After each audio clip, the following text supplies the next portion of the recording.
realize that the world of work is changing so much. Okay, there's now online courses that you can go for. There are webinars, there's professional development programs that are all over the place and are actually free now. Most of the time in the past, it used to be in person, but the advantage, and I didn't think that we'll ever say this at this point, but COVID came with some advantages, and people's eyes have been opened to remote work and working virtually. And so you can just go online. There are lots of courses and webinars and tools that you can actually use to build yourself up.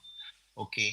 You can also give yourself a goal of taking one course per year or in 6 months if you are somebody who can quickly pick up stuff. So you give yourself a time frame, you learn a course, you learn a program, you learn typing with Mavis Beacon, you go and do a course on HR, you go and do a course on social media marketing, you go and do a course of finance, you go and do a course on how to even use zero accounting, wave accounting, something that actually builds you up. And you give yourself a target, you set it as a goal, you make it smart, it is time bound, and then you can actually benefit from it. Okay. Now, I also encourage all of us to have a growth mindset. Okay, a growth mindset means you are always feeding your mind. You are always reading something.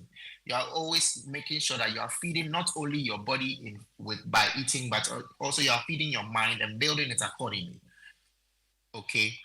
Now, there's another thing that also you have to be sure that you highlight when you are developing your career, which is identifying the support that the company you are working with is providing. Some companies give tuition reimbursement, they give training, and they give career planning assistance. Okay. If you are blessed to work in a company that does that, please ensure that you leverage those as much as possible. Take the courses that are related to the job you're doing, and then you can actually have some reimbursement after that when you pass. It's also a very good way to actually ensure that you stay on course, because you know that first of all, you don't want to disgrace yourself in front of your employers to say that the course you went to do you did not pass, and so it will be like fuel for you to actually do your best, and then you come back and then your tuition is reimbursed for you. Okay. Now we also have to now talk about the challenges. I have 8 minutes, and so I'll just go right along to the challenges as I said. Right, there are some obstacles and and things that come along with career development, career progression. Okay. However, there are some strategies that we can use to overcome them. Okay. Now you have to prioritize tasks. So at work, one of the things that steals our time a lot is the inability to prioritize tasks and also not noting things down. And so you realize that your boss tells you to do something and you suddenly forget. And 2 weeks time, your boss comes back to say, "Have you done this?" And then your answer is no. So then your boss begins to see you as somebody who is not serious, and that goes, downstream from there. So you have to be intentional about usurping these challenges that come with career progression and career development. Okay. One of the things I advise people to do, like I told you on this discussion, is to always take notes. When somebody tells you, somebody calls you, your boss calls you into their office, go with a notebook and a pen and write. It takes nothing away from you to write as people are speaking. If your boss has a problem with that, tell your boss that you want to actually capture everything they're saying, and so you're taking notes accordingly. Okay. Now you also have to learn to prioritize tasks. One sure way to prioritize tasks is to do the big things early. So that the things that are heavy lifts when you go to work, please ensure that you do them in the mornings. Basically, during the early hours of a day, you are most productive, and so you should do the bigger things. Don't procrastinate and say, "Oh, this is too big to do, so I'll do it at another time." No. Face the problems head on as you go along within the day, then you get to the smaller things, and by the end of the day, you realize that you have had a very productive day. Other strategies that you can do is to be easily adaptable. So what that means is that you have to be able to pivot into things. You can plan your day, but something comes up, your boss comes up and says, "Do this for me, take me here, I'm going to this office, I want you to go with me to learn." Be ready to pivot. Be ready to put things on your phone, on a laptop that you can easily carry, in a book that you can actually, whilst you're in the car with your boss, you can actually build something in the book, you can actually type something or keep a note. There's an app on our phones that we hardly use, our notes. As much as possible, please use the apps. Leverage technology as much as possible. so that it saves you time and then it builds your resilience and it helps you to remember things. You can use your scheduler on your phone. It gives you prompts. You can use your calendar. One thing I do is that anytime somebody tells me I have an appointment somewhere, I pick my phone, I go to calendar, and I put it in. A lot of us don't do that, but the calendar is sitting there for that particular reason. So you have to leverage technology as much as possible. Now, it gives me reminders. 1 week to the time, it gives me a reminder. 3 days to the time, it gives me a reminder.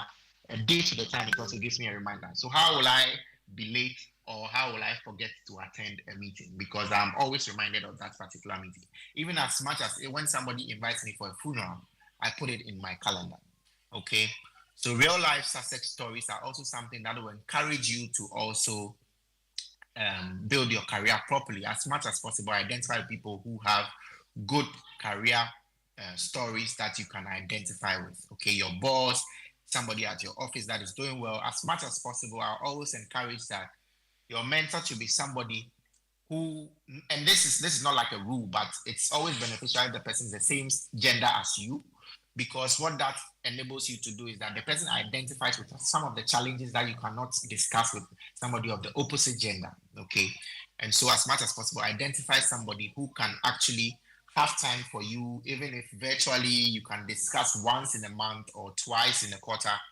And then from there, you tell them your problems, the challenges you're facing, and how then they can advise you on how to resolve them. Okay. Now, there's another thing that has come up also. If you're looking for a job, please also don't forget to try your hands at some remote jobs.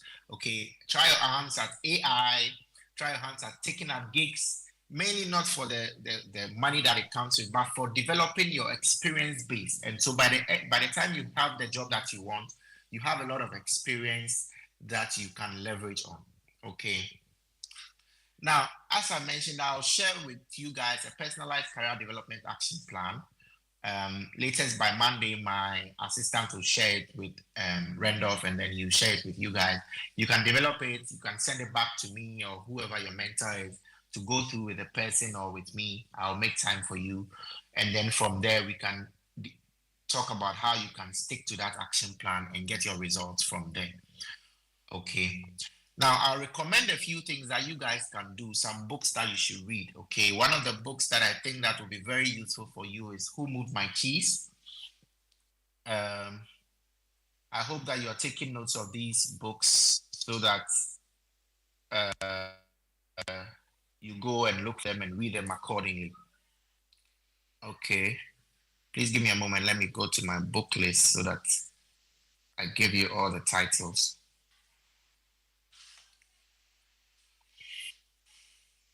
Okay, another book is The Richest Man in Babylon.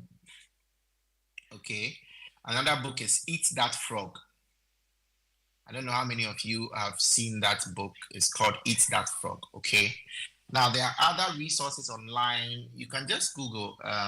You can download Chat GPT and let it help you on certain questions you have when it comes to your profession and all the things that you don't have answers to. You can find on the new AI that is out there on the internet space. Okay. Then finally, I would also remind you guys to take courses online on Udemy, on Coursera, on LinkedIn. There are very good courses on Excel, PowerPoint. Build your soft skills, communication, how you can even present, how to do a presentation. All these things are resources that are available to us and we can actually leverage. Okay. For those of you who didn't get the books, let me just go through one more time. Eat That Frog, Who Moved My Cheese, The Richest Man in Babylon. These are 3 books that will set you on your way to good career development. If you need more books, just please go online and Google books that will help you develop your career. A lot of the books will come up and then you can actually benefit from those. Okay. I think that I'm within time, and so I'll open the floor up now for questions. The time is 9:10, as I was given. Thank you. Oh, put your hands together. Put your hands together.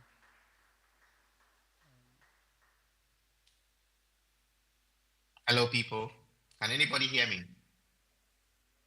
Yes, we can hear you. I hope you can hear us too. Can you hear us, please? Hello?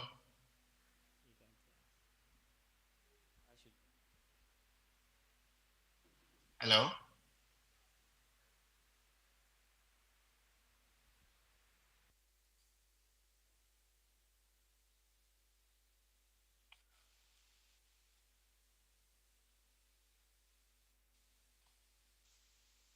Hello? Yes, hello. Yes, hello. Yes, I'll take questions now if there are any.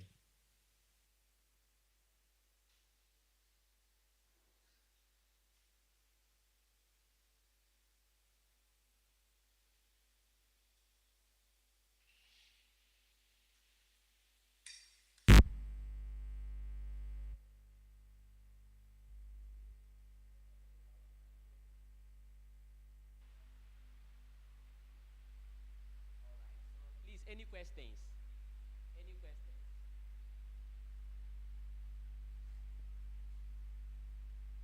Anyone with a question?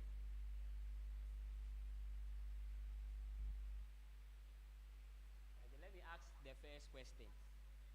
So, Sir Felix, I'm going to ask the first question. What do we do about a person who does not know what they like, what their hobbies are, what interests them? They are not even too sure what they like, so that when it comes to the exploration stage, they could even think of starting something. Some people don't know what makes them happy. They don't know their hobbies. So how about that? Yes, so that is where the personality assessment 16 personalities inside profiling that can help you to identify yourself or to self-actualize. Okay. Now, once you take these tests, they tell you things that you actually are good at and what your weaknesses are. Now, from there, you can now start to draw.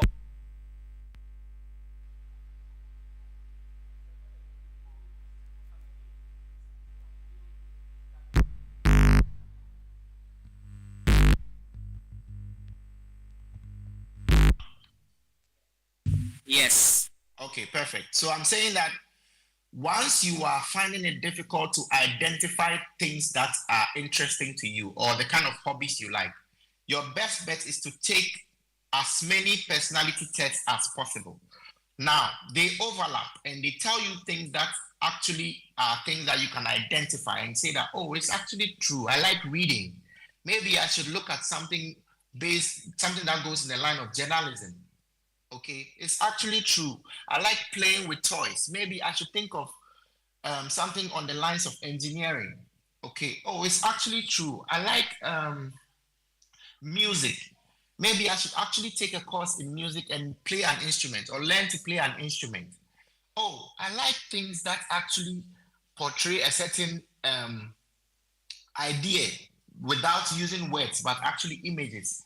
Maybe I should take up graphic designing and then portray ideas using my craft of designing or drawing. These are ways that you can identify things that can actually become a career to you. I also want us to move away from the typical, straight jacket things of a career is only a doctor, a nurse, a lawyer. No. Now, where we are heading towards as a people, the career, it cuts across. Even social media influencing has become a career. Graphic designing has become a career. As much as possible, even advocacy has become a career now. So you have to identify things that interest you, and then you have to now identify towards those things and build yourself up towards that regard. Thank you very much.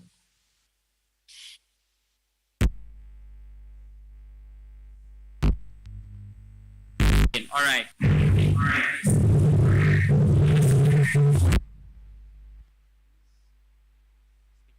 I want to know how, as youth, we can handle family pleasure in terms of taking in career selections. Question. I'll tell you why it's a very good question. Because when I was growing up, my mom was a district director of nurses. And she said because I was in primary school, I was picking up awards and everything, I have to become a doctor. And so it basically became a question of I have to become a doctor for my mother, right? Now, what about what I want as a person? Personally, what interest do I have? If I don't have interest in becoming a doctor, then what happens? Okay. So as much as possible, you have to be able to sit down with your parents. And your parents always have your interests. Okay, that's one, it's assured. But you also have to remind them that perhaps if they wanted you to become a lawyer, perhaps your talent is actually in medicine, or your talent is in journalism, or your talent is in engineering. And so if they force you to become a lawyer, then what they're actually doing